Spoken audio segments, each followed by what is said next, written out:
वंदे मातरम। हमारे सनातन धर्म में सबसे ज्यादा अगर किसी विषय के लेकर चर्चा किया गया है तो वो है आत्मा। आत्मा के अस्तित्व ढूंढने के लिए ऋषि मुनि अपने पूरी जीवन व्यतीत किए हैं उन गिरी गुहाओं में, उन कंदराओं में। ये निष्कर्ष निकालने की बारंबार प्रयास किए हैं कि कैसे है वो आत्म तत्व, क्या है उस आत्म की अनुभूति, क्या है उस आत्म की गुण। इनको देखने के लिए, इनको निष्कर्ष रूप से प्रतिपादित करने के लिए हमारी ऋषि परिवार सनातन रूप से सतत तत्पर रह के अपने निरंतर प्रयास की धाराओं को बना के रखे। इसी संदर्भ में ही वेदांत की आविष्कार हुई।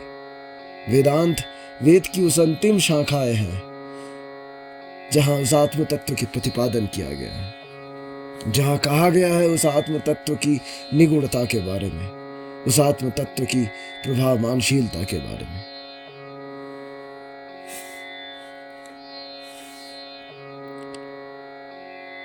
सनातन एक विशेष धर्म अवस्था नहीं है, एक कोई विशेष धर्म प्रणाली नहीं है। सनातन की सूत्र समूह के अनुसार सनातन स्वाभाविक स्वभाव को कहा जाता है। जो तुम्हारी स्वाभाविक है, जो तुम्हारी स्वभाव है, वही तुम्हारी धर्म है। स्वभाव ही आध्यात्म होती है। जिस वस्तु की जो भी स्वभाव है वही उसके गुण और वही उसके धर्म है। पंचभूतों में जल की स्वभाव जल की धर्म है, आग की स्वभाव आग का धर्म है, हवा की स्वभाव वायु की स्वभाव वायु की धर्म है। हर एक वस्तु की स्वभाव ही उसकी गुण और धर्म को विशेषित करता है। मनुष्य की भी जो स्वाभाविक स्वभाव है वही उसकी निजी धर्म है और उसी को ही हम सनातन कहते हैं। जो स्वाभाविक है, जो स्वाभाविक है, जो स्वाभाविक स्वभाव है वही उसकी धर्म है। मृत्यु भी एक स्वाभाविक वस्तु है। मृत्यु की उस स्वाभाविकता को हम अपने जीवन में बारंबार देखते हैं। विनाश ये संसार की निरविच्छिन्न प्रवाह में एक अहम कड़ी है जो अपनी अवस्था को बारंबार दर्शाता है। धर्म तथा विज्ञान ये बारंबार प्रयास किया है कि कैसे ये विनाश की पार जाके विकास को स्थापित कर पाए, मृत्यु के पार जाके कैसे जन्म की निर्माण कर पाए, आगामी को रास्ता दिखा पाए, एक नए के आरंभ कर पाए। उसके लिए विज्ञान एवं धर्म बारंबार निजी प्रयास तात्विक रूप से, प्रातिष्ठानिक रूप से करके आए थे, कर रहे हैं और आगे भी करते रहेंगे। परंतु हमें अब अपनी जीवन में उस आत्मबोध को जागृत करनी है ताकि हम अपने सनातन को उस विश्व गुरु की तत्व तक ले जा पाए, उस विश्व गुरु की धरोहर तक ले जा पाए, उस विश्व गुरुत्व में प्रतिष्ठित हो पाए। इसलिए आज हमें हमारी इस आत्म तत्व को फिर से जाननी पड़ेगी। हमारी सनातन समाज अगर यह आत्म तत्व को जान पाए औपनिषदिक सूत्र समूह के माध्यम से, तो ऋषि परिवार की आशीर्वाद रहती है जिसके द्वारा वो ये हमारी समाज को विश्व में एक श्रेष्ठ स्थान दिला सके, सनातन पुनः विश्व गुरु बन पाए। स्वाभाविक इस आत्म तत्व को जानने के लिए विशेष कोई ग्रंथों की तो आवश्यकता नहीं होती है। उपनिषद कोई ग्रंथ नहीं है। ये ग्रंथ समूह के माध्यम से कुछ चीज हम जान पाए, ऐसा हो नहीं सकती, क्योंकि सनातन ये कहता है तुम जान के कभी उसको पा नहीं सकते हो, परंतु अगर तुम उसे अगर पा जाओ तो तुम उसे अवश्य जान लोगे। जान के कभी कुछ नहीं पाया जा सकता है, पाने के बाद सब कुछ जानी जा सकती है। रसगुल्ला के बारे में तुम कितना जान लो, तुम कभी उसको पा नहीं पाओगे, परंतु अगर तुम उसको पा लो, तुम्हारे सामने अगर रसगुल्ला आ जाए तो तुम उसके बारे में सब चीज जान जाओगे। आत्म वस्तु भी ठीक वैसे ही है। इसको जितनी तुम जानोगे उतनी तुम इससे दूर चले जाओगे, इसे नहीं पा पाओगे। पर अगर तुम इसे पा लो, इस आत्म वस्तु को पा लो, तो तुम सब जान जाओगे। तथा सब कुछ पा भी लोगे। इस आत्म वस्तु की चर्चा के लिए हमारे उपनिषदों में कई प्रकार के मतवाद, कई प्रकार के मतभेद, कई प्रकार के तत्व, कई प्रकार के वाद विवाद मतवाद रखी गई है।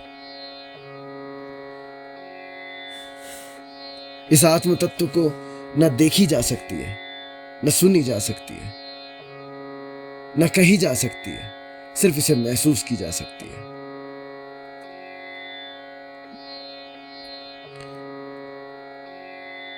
जैसे तुम्हारी इस शरीर में कभी कौमार है, जवानी है, तुम्हारी इसी शरीर में कभी बचपना है, तुम्हारी इसी शरीर में कभी बुढ़ापा है, ठीक वैसे ही ये शरीर की ये विकार प्रकृति में भी दिखती है। प्रकृति भी कभी जवान है, प्रकृति भी कभी बचपन में है, प्रकृति, ये धरती भी कभी बूढ़ा हो गई है। ये अवस्थाओं के बीच से हमारी शरीर के साथ साथ प्रकृति को भी गुजरनी पड़ती है, और एक समय ये शरीर भी जैसे ध्वंस हो जाती है, ठीक वैसे हमारी ये प्रकृति भी ध्वंस हो जाती है। परंतु जो चीज कभी ध्वंस नहीं होती, जो स्थिर है बोल के ही सारा चीज को प्रामाणिक तुलनात्मक रूप से ये महसूस करवाती है कि हर वस्तु ध्वंस हो रही है, हर वस्तु की नाश हो रही है, उस स्थिर वस्तु का नाम है आत्मा, जो वस्तु कभी ध्वंस नहीं होती है।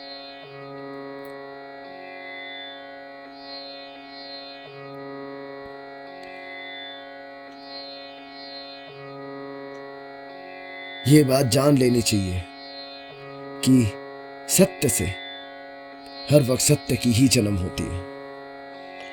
सत्य से कभी झूठ की जन्म नहीं हो सकती। सत्य के लिए तुम दुनिया को त्याग दे सकते हो, पर किसी चीज के लिए तुम सत्य को त्याग नहीं सकते हो। यही सत्य की महानता है, यही सत्य की प्रतिष्ठा है, यही सत्य की शाश्वतता है। उस आत्मा को जानने के संदर्भ में हमारे ऋषि मुनियों ने कई प्रकार की चर्चाओं को रखे हैं। वो आत्म तत्व सही में उसे ना तो शस्त्रों से छेद किया जा सकता है, तुम्हारी शरीर डॉक्टर तुम्हारे काट के ऑपरेशन कर सकते हैं, पर उस आत्म तत्व को शरीर से छेद नहीं किया जा सकता। आग से नहीं जला सकते, जल से नहीं भिगा सकते हो, और हवा उसको हिला भी नहीं सकती है। तो उस आत्म तत्व को देखे कैसे? मृत्यु के पश्चात वो आत्मा है, इसे माने कैसे? वो आत्म तत्व को समझे कैसे? हमारी शास्त्र इस संदर्भ में एक ही रास्ता दिखाता है, वो है मनस संयम। तुम तुम्हारे अंदर एक संयम पैदा करो, तुम तुम्हारे अंदर एक संयम, एक अभ्यास ले आओ। वो अभ्यास के सहारे बाकी गलत अभ्यास को छोड़ने की निरंतर प्रयास करते रहो। अगर ये अभ्यास में तुम सफल हो जाओ तो जान लो सफलता तुम्हारे दूर नहीं है। जीवन को सार्थक बनाओ, सफल मत बनाओ। अभ्यास की सफल होने के पश्चात ही तुम्हारी जीवन सार्थक होती है। तुम्हें इस हद तक देखो ताकि कोई और तुम्हें उस उतने करीब से कभी ना देख पाए। तुम्हारे इतनी करीब पहुंच जाओ कि कोई और तुम्हारे उतनी करीब कभी पहुंचने की साहस तक ना करे। वो आत्म वस्तु तुम्हारे पास है और तुमसे दूर भी है। वो आत्म वस्तु तुम्हारे से बहुत करीब भी है और तुम्हें छुए बिना भी वो रहता है। उस आत्म तत्व को अगर तुम समझना चाहते हो, उस आत्म तत्व को अगर तुम जानना चाहते हो, तो अपने आप को उस अभ्यास में डालने के लिए पहले तैयार करो।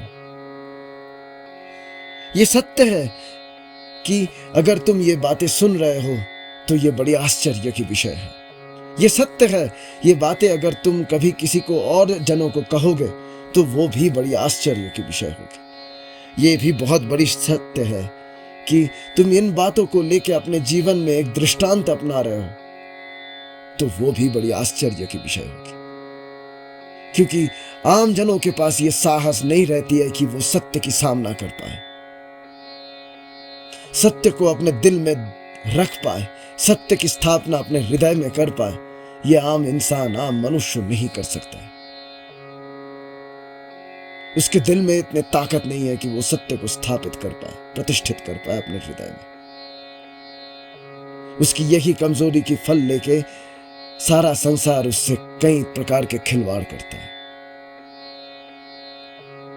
सारा संसार उसके विरुद्ध चला जाता है या उससे उसकी सब कुछ छीन लेता है, क्योंकि वो ये सत्य को अपने दिल में जगह दे नहीं सकता। इसलिए ये जान लो, जो व्यक्ति अपने दिल में सत्य को स्थापित किया है वो कभी हार नहीं सकती,